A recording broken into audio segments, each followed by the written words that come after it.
Now you've seen all my friends. Now it's time for me to tie for you. I've got a couple patterns for you I think you're going to enjoy. The first one's named after my daughter. I call it an Amy special, but really it's this fly. It's called a, ready for this, crystal flash, parachute, fluttering, golden stone. Now that's quite a mouthful, so I just kind of shorten it and call it Amy special. My daughter and I were fishing the South Fork and noticing the fish refusing even the adults as they floated down the river. And they would only take the adults when they fluttered.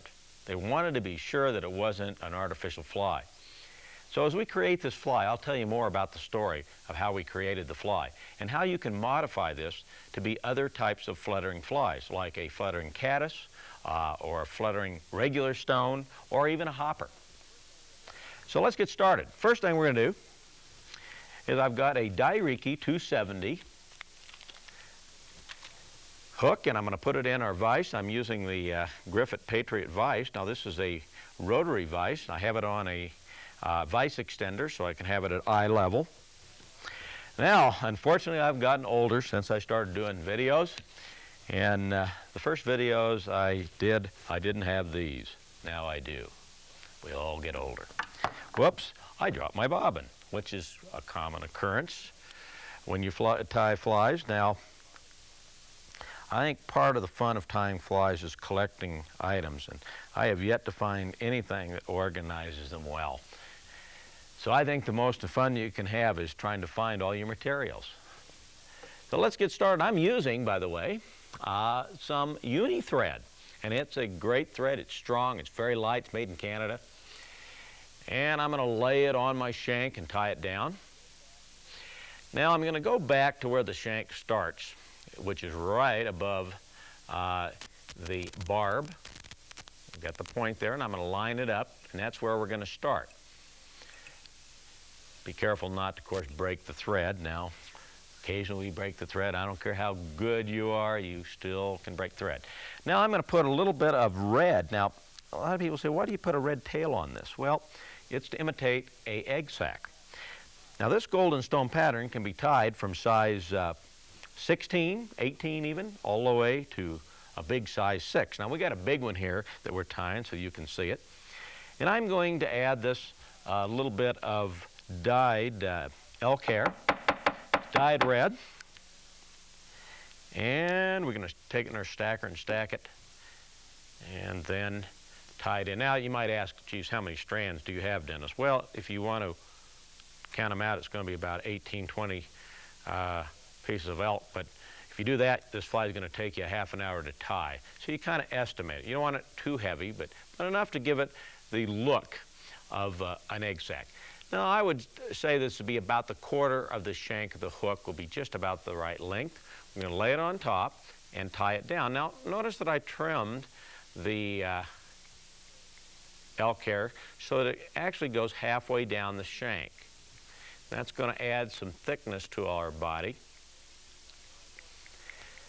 Now I'm going to add a little bit of wax, and we're going to dub in some antron. Now I really want one that sparkles, and I've got some antron right here that kind of a golden stone. In fact, that's what it's called, golden stone color, but it really shines. It's kind of a golden yellow. Depending on where you're at, it could be a yellow stone if you're in the east, golden stones in the west. They vary in color. You may want to use a pale yellow, may want to use a bright yellow. It's up to you. Now, there's one thing that we can do by adding this dubbing. We could add even some sparkle to it. Now I'm going to be using this crystal flash, or this particular brand is called Rainbow Thread. It's under several different names, but it sparkles. It's very, very light. And I could add it as a ribbing, or I could go and add some black thread. Now I'm going to add some black thread just before we put our dubbing on. And we're going to tie on that black thread, and you'll see why in just a second. I'm going to show you a technique that we can use to rib. Now here we go. I'm going to add my dubbing now. I've already put my wax on. And I'm putting it between my thumb and fingers and rolling it. Now this antron's a little tough to work with if you've never worked with it before. You may consider using a dubbing loop. Now if you don't want to go to this much extravagance, you could take some antron yarn and just wrap the yarn. It's up to you. I kind of like the buggy effect that you get from dubbing. Now I'm going to keep a little extra of this dubbing in my hand so that if I need to add some, it'll be right there. Now I'm going to wrap it forward, covering my thread, and as you can see, I'm going to need a little bit more, and I've got it right in my hand, and we're going to add it. I didn't have to go back to the desk. Now you can see I'm about halfway down the shank, and I'm going to take our heavy black thread. Now this is almost a size A. It's kind of up to you which one you may want to use, but you can use a beautiful little rotary hackle pliers to make some really nice ribbing. Now the reason this will work sometimes better than your fingers, you can line it up just like that. There's a lot of uses for a rotary hackle plier besides just wrapping hackle. It's one of the most useful tools. This particular one I have is made by Griffin from Montana. Now I've gone halfway down the shank. I've ribbed it with black. It looks really nice, kind of a segmented body. And we got our elk here now. Traditionally, the stone patterns used this light elk. But one of the problems we saw when the fish were looking at these insects, that they were fluttering. And you know, we can move the fly, but we move it too much. The fly really isn't moving when it's fluttering. It's just staying stationary in the water. The wings are fluttering because it wants to go up in the air. Also, it's shaking out the eggs. So what could we do? What would imitate movement? Light reflection. I got the idea after my daughter says, Dad, you got to have something that imitates wings moving. Maybe you ought to put a little motor in there with little wings on it. And I thought of crystal flash and thought, boy, that might do it. I stayed up late that night tying different versions of this fly. That next day, we found magic in this pattern. We caught fish like you wouldn't believe. And we've done that for the last 3 years. It really has worked. My daughter gave me the idea, and now I call it an Amy special. As we tie in the crystal flash, you notice that we have this big end sticking out. Aha! The idea, a wing, a parachute wing, and it's going to be fun. We're going to pull up on the crystal flash and wrap in front. This will cause the wing to go straight up. We still have to go around circularly, but it is now sticking up. We're going to hold the wing, which was just the butt end of the other wing. This will be our parachute, and we're going to go around it. Now, that's a lot of material to go around, so we're going to trim it down. And now we're going to continue to go circularly around the wing. Now notice that this bobbin, I'm using the Griffin ceramic flared bobbin. It's got a wide opening in it, and it allows me to go sideways with this thread and work our way up the wing. As you can see right here, I've formed a cone. And this cone's wonderful. It'll be where we can tie our hackle. Make sure we cover up all the white. You can see the white showing through. Now we're going to the top of the wing. You see we build a nice little cone there. So now we're going to pull back and wrap a thread in front of the cone and then another one behind the cone. Now we're making this kind of like a V here, going back and forth, back and forth. Just kind of keep doing that. Have a little fun. Fly tying should be fun. It's kind of like calisthenics. Now what is that going to do? That's going to really cement that cone in. Now let me tell you, this is a little hint. No matter what kind of parachute you're going to tie, build that cone. If you build that cone, I can take one hackle here. I can take marabou. I can make anything into a parachute. CDC hackle by building that cone, and you can wrap your hackle to the cone. but very important so you don't have lateral movement going back and forth to make that little V. One wrap behind, one wrap in front. Now all of a sudden you say, oh, we got a parachute wing. Now I'll cut this down a little bit. Now I'm kind of cutting it at an angle. Notice I'm using my thumbs to guide my scissor points. Now we're going to get some elk hair. Now this is important. It can't be the bleached elk. Now the bleached elk looks great and there's times we use it. But I want some old natural elk with the fibers uneven, little dark points on them, and I want that kind of nice tan. We're going to cut some of it. We grab it. We put our fingers right through the elk hair like this, holding between our thumb and finger our other hand. And this kind of gets out all the yucky stuff. Now, a lot of people think your hair stacker is going to do this, but it won't.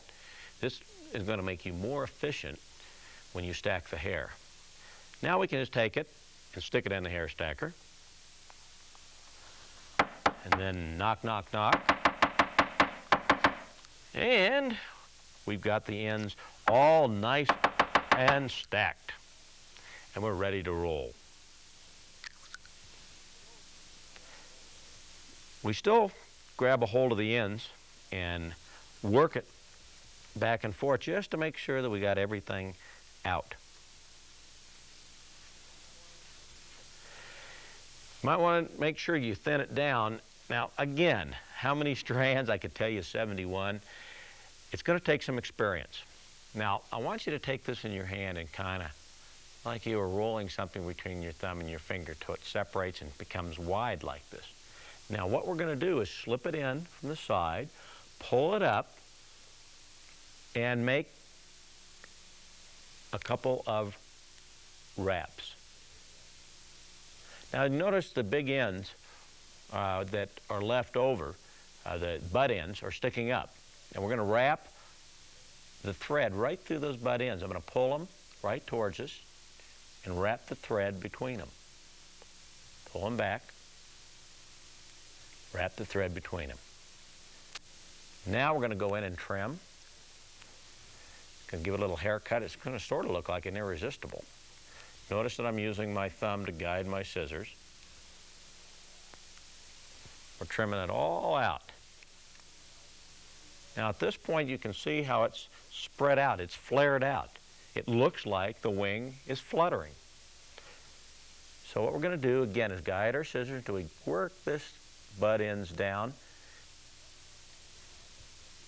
At that point now we can wrap our thread real tight through there, back and forth. Make sure that again we get anything that's sticking out. Notice I'm using the bob in between my thumb or between my two fingers. I have my thumb down here guiding my scissors. This is a technique that will really help you. This is what we used to do, of course, when we tied lots of flies commercially. We would develop techniques like keeping our hand on the vise, keeping our fingers here, and tying very quickly. Again, economy of movement. Now that we've got this really wrapped in well, we can go down and add a little cement, go back to our bench and use our cement very liberally. Now that's cemented that elk hair, it's really in there and it's not going to go anywhere. I've actually left some of the glue to go up the wing.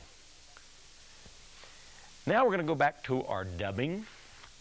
I'm going to do a little blending here. I'm going to take a little bit of the yellow with some gray. Now if you looked at a golden stone, you'll see when it gets towards the thorax, it actually becomes a darker color, almost gray, and we're going to use some of that. I'm going to kind of add a little gray with the golden color. We've got a little antron, a little gray antron. We've mixed it together, kind of a little mottled effect. Now you can put it in a blender if you really wanted to get that technical, but it's not necessary. Again, we're dubbing it. And we're going to then wrap behind the wing. Now you might say, well, what kind of shape? Well, it's going to be a little thicker because the thorax is thicker. Again, I have it in my hand. I'm going to add some more. Keep it between my thumb and the finger so I can at it without having going back to the desk. Every time you go back to the desk and look for the dubbing, it just takes away a little time. All right, there we go. We're all ready to roll. Now we need the hackle.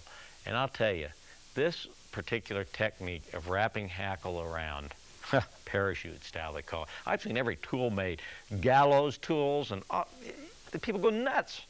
It really isn't that hard. What you need is one of these little rotary hackle pliers.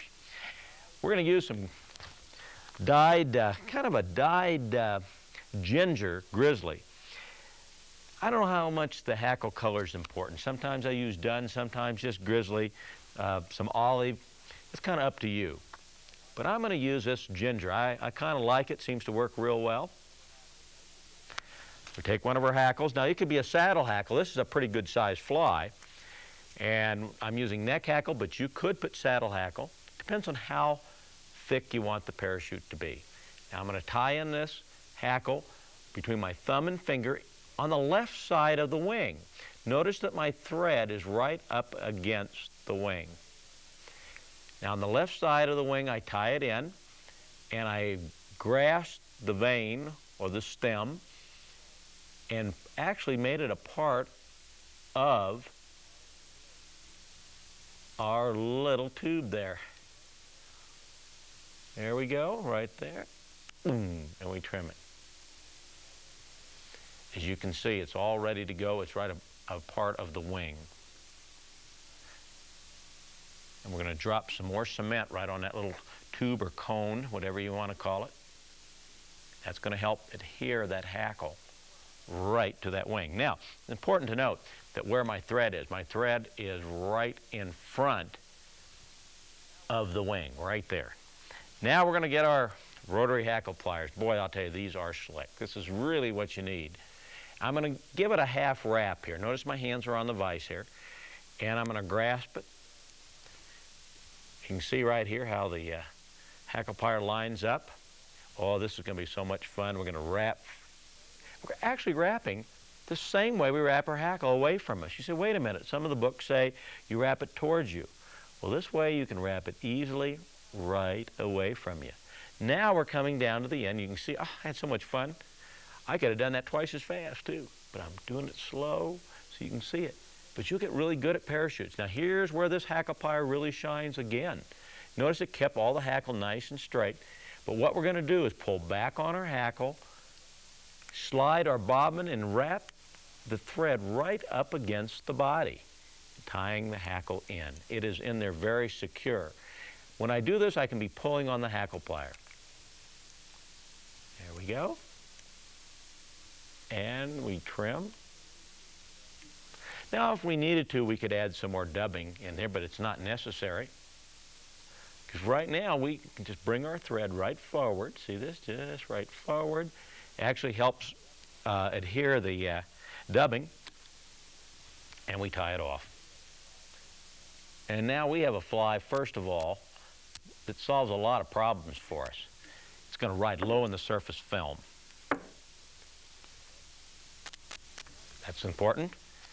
It's going to imitate, as we rotate it around and take a good look at it, it's going to imitate the fluttering stone. I think you're going to really enjoy this pattern. Let's take another good look at it from the